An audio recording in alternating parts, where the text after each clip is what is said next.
Hi, Well, everybody. hello. Long time no talk on the podcast.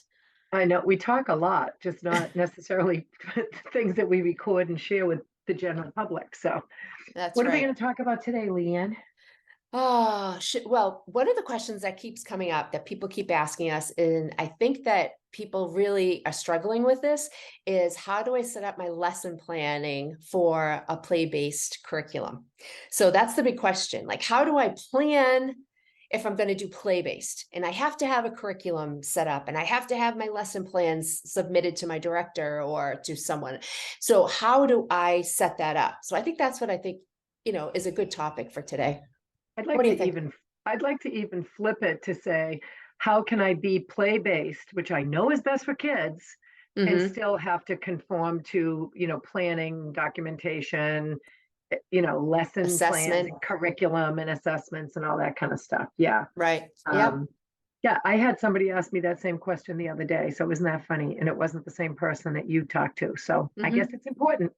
Yeah, and I think that's the big struggle because we know that if you are facilitating and you are meaning putting out great materials for kids and things that interest them, and you are assessing, so you're documenting, you're writing things down, and you're keeping track of things that way, it makes your life a lot easier to do that than to be planning, ahead in 3 months, let's do this. And, in September, you're saying in April, let's do insects. It's just like, it doesn't make sense because you don't know what the kids' interests are going to be. So in that sense, we're going to make it easier on you, I think, because you're And not having I to think that plan. would be the thing to think about is if and guilty as charged. When I first started teaching, I Hmm. relied on the calendar. And I relied on holidays or themes or whatever it was. So September was the apples and all that kind of stuff.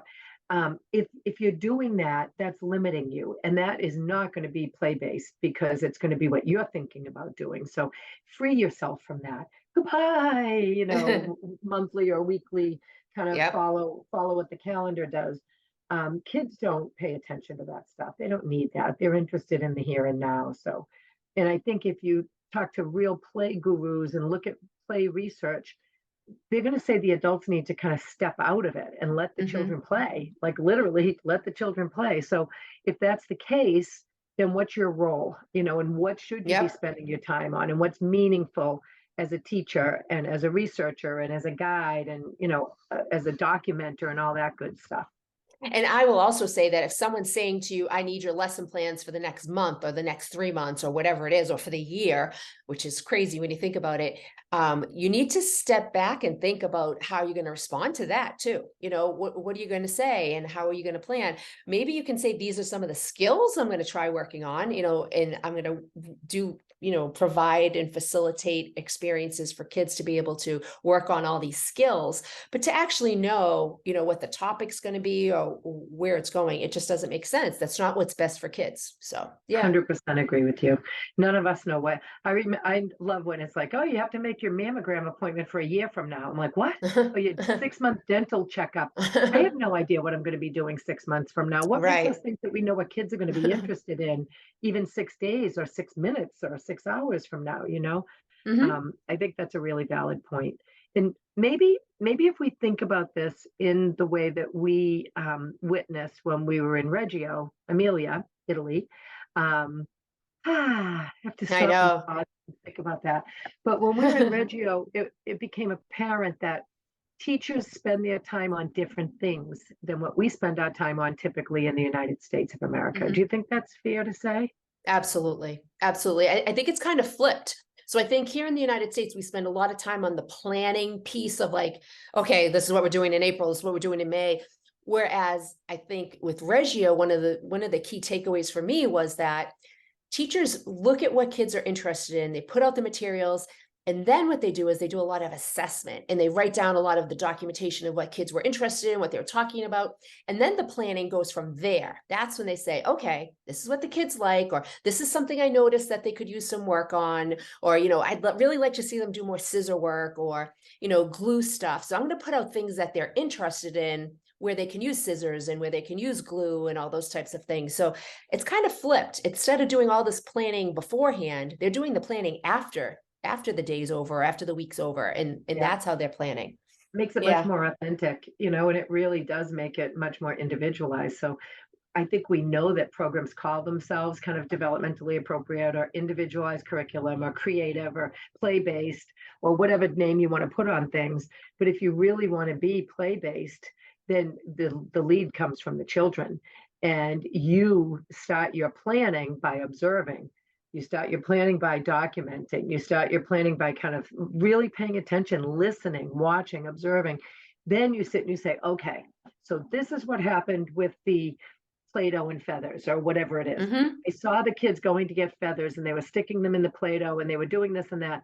And they were talking about, I don't know, they were talking about birds and the nest that they found or something. What do I add to that? How do I bring that to another step for them? So what do I put out to invite them or provoke them, as the Reggio folks would say, a provocation for them to say, oh, look at that. So maybe there's some yarn and maybe there's some twigs and maybe there's some other things. And you also might just ask the kids, I was what just else gonna do you need? say, you know what's even easier? Like, what do you want to know more about? Or what do you want to Yeah, work on? And just yeah. ask Is them there and take it anything from I can there. get for you to help you with what you're working on here? That, and I think for teachers, you feel like, well, I'm not teaching if I'm just sitting and watching and observing and writing things down. I should be talking with the kids and engaging. And yeah, to a point, but you really Mhm. want to try to stay out of their play to let them be the ones who are truly leading it. So Yeah. what do Kathy, programs need to do? I had a conversation with someone just yesterday, actually, and we were talking about it, and she was talking about how she kept using the word just, and we say all the time, just has no place in early childhood. Um, JUST. Yeah. yeah, and it was funny because she kept saying, but if I just let them finger paint, it's just a finger painting. Like I feel like I need to turn it into something, or I need to do something so people look at me like I'm a professional, I'm a teacher. And I said to her, take that just out of it's just a finger painting, or it's just, a creation that they made. Or they're just playing, Exactly, because right? as a teacher, your job is to watch what they're doing, see what they're doing, ask them, how can you expand on this? What do you want to do more? So ask those important questions, not the drill and kill questions. What color is this? What shape is this? Not those types of questions, but the real important questions, and then take it from there. But it is funny because I really do believe that so many early childhood educators are competing, and I say this sincerely, competing with elementary school teachers. In fact, they're saying to themselves, like, I need to make myself look more professional, or I need to look like a real school teacher or something like that. But just like Carol Garabedian Murray says, it's so much more about the caretaking and being a caregiver when we're talking about early childhood. And that's your role so much more than having a pointer and pointing to this and what is this color, what is that shape, what is this and what is that. Kids will learn those things if you give them the opportunities, and you facilitate the things that they're working on, and you add to it and you expand on it and all that good stuff. But I think that that's a challenge. And I think when we say, we're a play-based curriculum, well, what are you doing all day? You just sitting there watching them? Absolutely not. Look at what I'm writing. Look at what I'm jotting down. This is the information I got about this child today. This is, other information I got about them as a group and that type of stuff. That's the important chunk and piece of it. And so much of that is missing, I think, in the United States. We're so much more worried about getting the picture for the app. We're so much more worried about, making sure that mom is happy with the receipt and the piece of crap activity that you send home and those types of things. We need to It's focus true. more on the kids. Yeah. So if we all agree with that, and if every teacher out there in hearing distance to us agrees, but their administrator or their owner or their director or their co-teacher isn't on board, or they say, well, that's Hmm. all well and good, but you need to fill in every square on your lesson plan for the week. Hmm. I think we need to think about that. And I, one of the I'll say right. I'll say really quickly, and I'm interrupting you like I always do, but I'll say really quickly, now is the time to make your change and to go wherever you want to go and go to a program that fits what your philosophy and belief is, because everyone is desperate for early childhood folks. So that's number one. I would say, re-look at the program you're working at and say to yourself, do I need to move on? Because if you're working in a program that doesn't have the same philosophy as you, job's not going to be as enjoyable and as satisfying as it should be, basically. But go ahead. Sorry. I wholeheartedly agree with you, but I will also say, I know there are some of you who can't leave or won't leave, or like your mom's the owner and and Yeah. she needs you, or you and your husband own the place together and there's different, whatever it is, whatever your dynamic is. But Hmm. I say that to my students that I see a lot. I'll say, you can stay and change the place. You can work hard to try to change everybody's philosophy to be yours, or you can move on. So I get that. I do get that, Hmm. but not everybody's able to do that. True. But I think what I would recommend is that you say, instead of putting a lot of emphasis on the front end of your planning, put the emphasis on the middle and the back end of your planning. So let's say you have a lesson plan form that you have to use every week or whatever it is, right? And let's say your form has 5 days on it and it's got some boxes or some categories or domains of development or areas of your classroom or whatever it is, however it's set up. Maybe at the beginning, like on Sunday night, you look at it and you say, yeah, you know what? I noticed on Friday the kids were really tuned into this and this and this. So maybe you've got a few things on there on Monday that you present or that you use as an invitation or a provocation. But the rest of the week is kind of empty. Or maybe you're going to the library one day, or that, you know, Mr. Bongo is coming in to play the drums with the kids or something. I don't know, Mr. whatever it is. I Mr. want to meet, Bongo's wait, coming. I want to meet Mr. Bongo. Well, of course you do, but I am not sharing Mr. Bongo with anybody. But but let's say Mr. Bongo is coming in. The things are going to happen, you plug in, and maybe you type it up like that, or maybe you write it in blue pen or whatever it is that you do. And then as the day goes on, so at the end of the day, Monday, you sit, or during the day, you reflect and you say, the kids played with this so much. We need to have that there Tuesday. Or you talk to your co-teacher. What did you notice? How did you do it? So you're adding. It's like a living document or a Hmm. working document. It's not this finalized thing that's like stamped and hardcore. You have to do this. And somebody comes into your classroom and it's 10:30 on Wednesday and they say, well, you're supposed to be talking about, you know, Mr. Right. Bongo right now. You say, oh, well, the kids were more interested in Mrs. Fluffernutter or whatever it is. So Hmm. you go with their interest. And then by the end of the week, you might have a pretty full form because you've written down things that the kids have chosen to do. You've written down things that happened kind of spontaneously.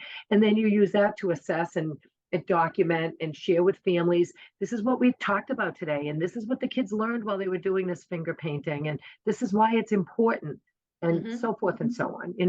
So Yep. that's what I would suggest, that you can have documented, thoughtful, engaging lessons that are led by children's interests. And you just Hmm. have to flip the way that you currently plan and the way that you see yourself as a teacher to be a Hmm. little bit different. Yeah. And if you So back off a bit, and instead of doing the drill and kill and what color is this? What shape is this? Well, whatever.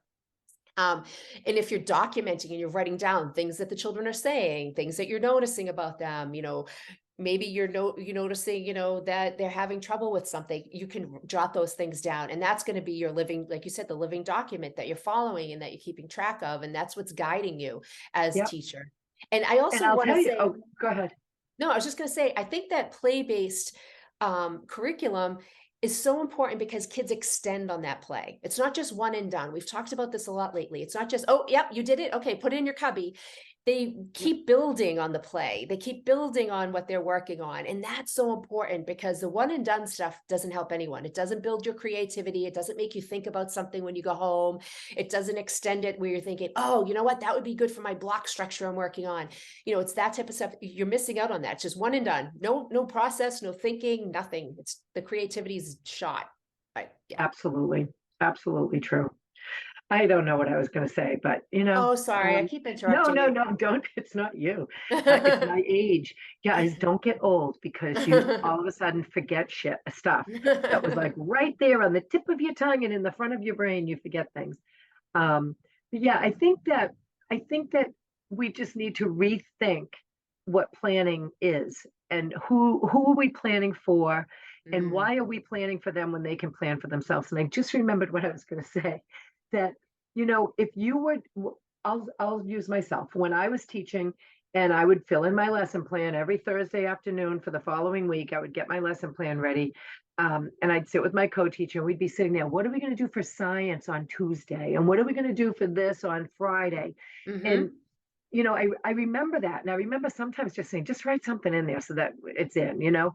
And that's when you get into trouble, I think, because I think that's when you try to make your art fit a theme or a scheme.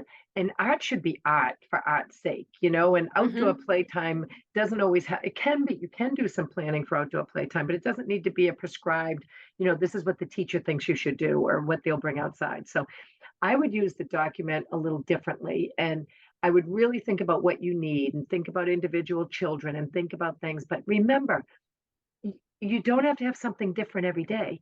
I don't Mhm. know about you, but if I was 4 years old, I'd want to hear Pete the Cat's groovy shoes more than Mhm. once. You know, I'd want to hear that a few times that week.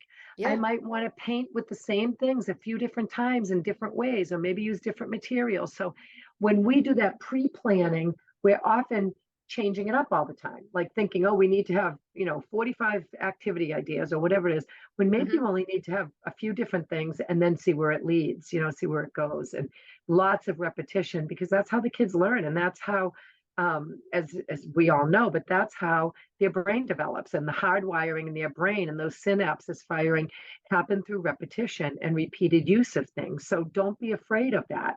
And if your supervisor says, well, your lesson plan has something on it, you know, 3 different times, you say, yep, and this is why, you know, justify it and back Mhm. yourself up and don't be afraid to know your children well and to share what you know about them with people outside of Absolutely. your realm. Yeah. No. Yeah. And again, when you think about the play-based curriculum, it's geared towards kids. It is, looking at them and what their interests are. It's also being a great facilitator, meaning putting out good materials, meaning loose parts and things that children are going to be interested in and just going with it. And again, we talked about this the other day at one of our trainings. Maybe Monday you put out shaving cream and they're playing with the shaving cream and they're having a blast with it. And then maybe Tuesday you put out, combs. And maybe Wednesday, you notice they're doing the combs and they did the combs and they love the combs. You're going to put the combs out again on Wednesday. And maybe Thursday when it's out, you're noticing they're not really interested in it. So you're going to give them some pool noodle pieces and they're going to build with pool noodle pieces with the shaving cream. So that one idea of using shaving cream just keeps getting extended, extended, extended. And like you said, more synapses are being, connected and formed because they had this experience with shaving cream that was so involved rather than just, And oh, we did I shaving can cream on tell you Monday. right now, somebody's listening right now saying, we can't use shaving cream. You know, my licensor said we can't, or my director said it's toxic, or whatever it is. And we're Hmm. just going to come and tell you that the warning sign on shaving cream is the same sort of toxic warning that's on toothpaste. So, you know, you're not going to let a child squeeze a tube of toothpaste down their throat, and you're not going to let a child take the shaving cream like whipped cream and squirt it into their mouth. You're going to, you know, be there to make sure everything's okay. So please don't panic about shaving cream. It's a really wonderful resource. And Hmm. it's, you Yeah. can get it at the dollar store, the Hmm. buck and a quarter store. Um, Absolutely. and, you know, but hopefully this helps a little bit. Yeah. And remember, all the current really good solid research about what's best for kids focuses on play. It's not focused on testing and assessment and a thematic curriculum or any of that kind of stuff. Yeah. It's focused on Do children's not. ability to know what they need. Yeah, don't waste your money on boxed curriculum, give the money towards a luncheon for your teachers, use the money towards, loose parts that you can collect and use Are and, you kidding me? good Get stuff. yourself a bottle of wine, go to the spa, put your feet up, get a massage. That's what you use the money for.